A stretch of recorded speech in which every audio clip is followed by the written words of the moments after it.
Assalamu alaikum wa rahmatullahi wa barakatuhu. And a very good morning to all of my dear student. Today we will start Islamic studies. Okay? This is our first class of Islamic studies. So, book name is Islamic Studies Student Textbook, Grade 4. Part 2. Okay, so this book we will follow this one. Okay, now I request all of you, please turn to unit 18, that is page number 40. Okay, the name of the unit is Conditions of Salah. This is our first chapter, first unit. Okay, we'll start. Conditions of Salah. What are the conditions of Salah that we will see in this chapter? Okay.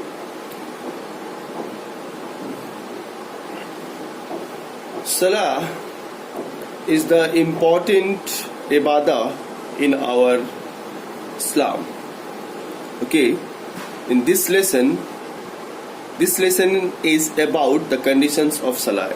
In Islam, a person must be a Muslim for his or her salah to be accepted by Allah.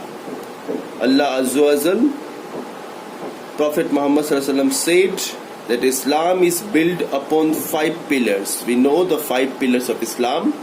Okay, number 1, testifying that there is none worthy of worship except Allah. Number 1 point is, what are the first pillar? Testify that there is none worthy of worship except Allah. Means that the Shahada, that Muhammad is the messenger of Allah, establishing Salah.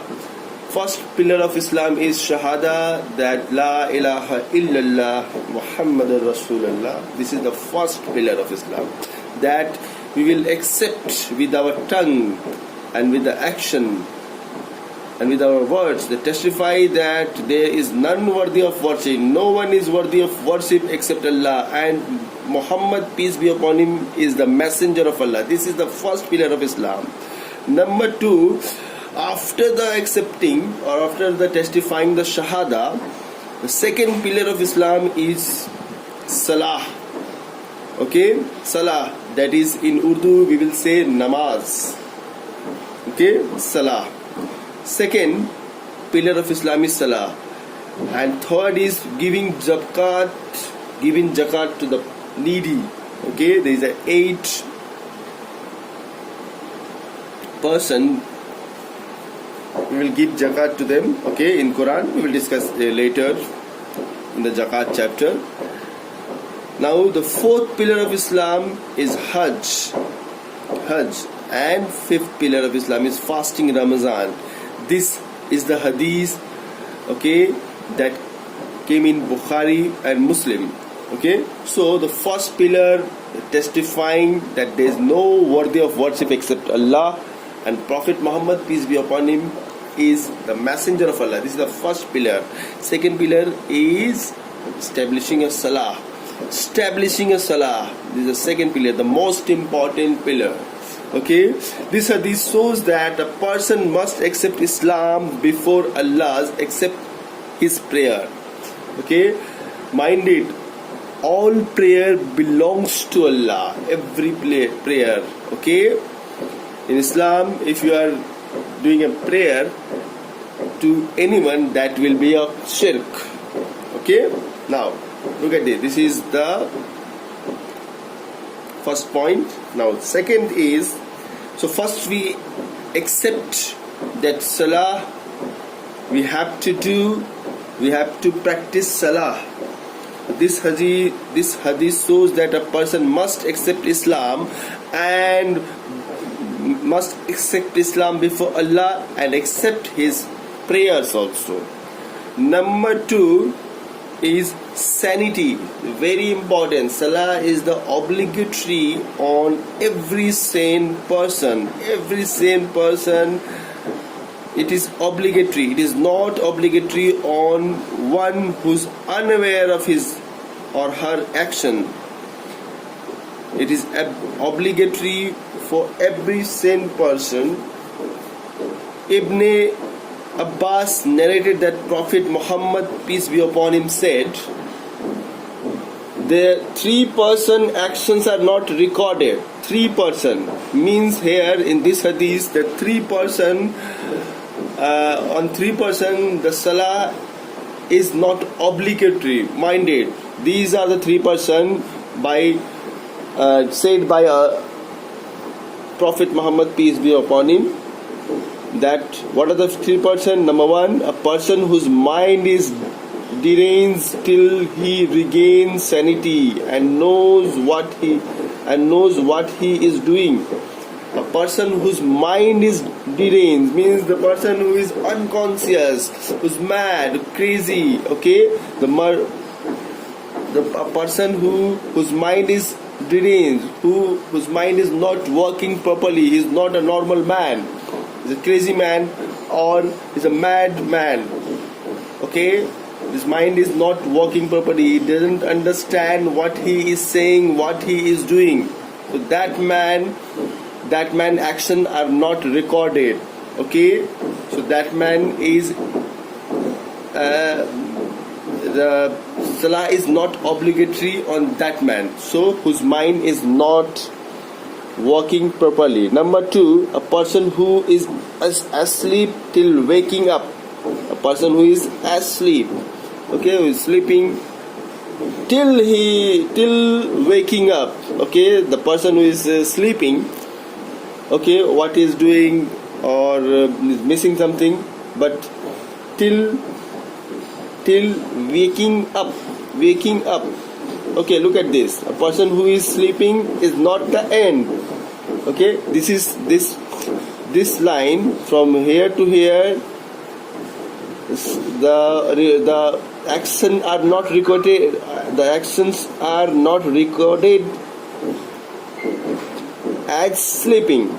Okay, who is sleeping? The person who is sleeping, in sleeping, what he is doing, okay, or what he is leaving, that action is not recorded. Actions are not recorded, but till waking up. When he wakes up, then what he is doing, the actions are recorded. So 2%. Now third person, a boy till he reaches puberty. A boy till he reaches puberty means a boy become an adult. Okay, a small child, their actions are not recorded. So these are the 3% whose actions are not recorded. Okay, now this hadith came in Abu Dawood. Now look at this. Number 3, knowing right from wrong, a person must be of the age where he or she knows the difference between right and wrong. Now the third condition for salah is knowing right from wrong. Means a person must be aware what is right, what is wrong.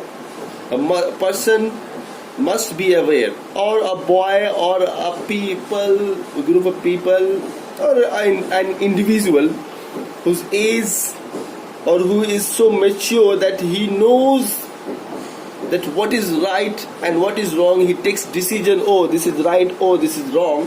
If he has that much understanding, okay, then the salah is obligatory on him.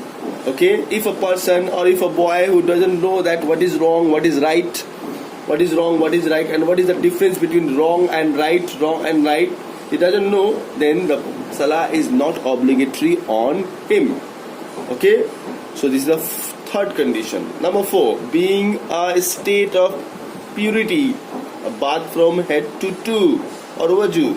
So the very most important condition for salah is that being a state of purity, take a bath from head to toe or wuzu.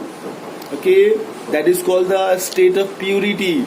Before going to salah, take a bath from head to toe or do wuzu. Okay, this is the most important. Clear? Now, number 5, removing impurities. A Muslim body, clothes and place of prayer must be free from any impurities. Not only his body is pure or clean, okay, the Muslim body must be the removing of the impurities is not only from the body of a Muslim, but the clothes is also be clean and pure and have a pure and the clothes is also in a state of purity, and where the person is offering salah, that place is also be pure or that free from impurities. Okay, so 3 things are there. Muslim body is free from the impurities, the clothes that he is wearing to offer salah is also free from impurities, and the place where they are offering for salah is also free from impurities. Okay, so number 4 and number 5 deals about the removing the impurities. Okay, now number 6. So these 5 points are equal for men and women, both men and women. Okay, these 5 points. So this video we will this much for today's videos. Okay, in the next video we will deal this next point. Okay, hope you have understood. Thank you.